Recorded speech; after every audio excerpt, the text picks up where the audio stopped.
Hello friends, ఈరోజు మనం బీరకాయ పచ్చడి ఎట్లా చేయాలో చూద్దాం. ఫస్ట్ పాన్ పెట్టి ఆయిల్ వేసి హీట్ చేశాక ఆనియన్ మిర్చి వేసుకొని బాగా ఫ్రై చేసుకోవాలి. ఆనియన్స్ ఫ్రై అయిన తర్వాత మనం ఒక స్పూన్ అల్లం వెల్లుల్లి పేస్ట్ వేసి అది పచ్చివాసన పోయే వరకు బాగా కలుపుకోవాలి.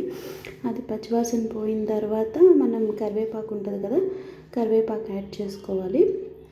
కరివేపాకు యాడ్ చేసుకుని బాగా కలుపుకోవాలి. అన్నీ బాగా ఫ్రై అయిన తర్వాత మనం క్లీన్ చేసిన పచ్చిరొయ్యలు ఉంటాయి కదా, అవి యాడ్ చేసుకోవాలి.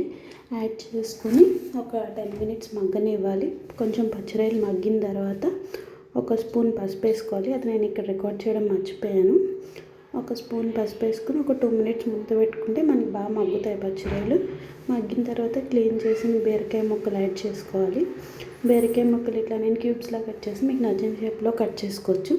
చేసి యాడ్ చేసేసుకొని మూత పెట్టేసుకోండి. ఒక 10 మినిట్స్ బాగా ఉడికిన తర్వాత మనకు రుచికి సరిపడా కారం మళ్ళీ ఉప్పు యాడ్ చేసుకోవాలి. 2 యాడ్ చేసుకొని మూత పెట్టుకోండి. మనకి ఆటోమేటిక్గా బీరకాయల నుంచి వచ్చిన వాటరే సరిపోతుంది. ఒకవేళ సరిపోకపోతే మీరు కొంచెం వాటర్ యాడ్ చేసుకోండి.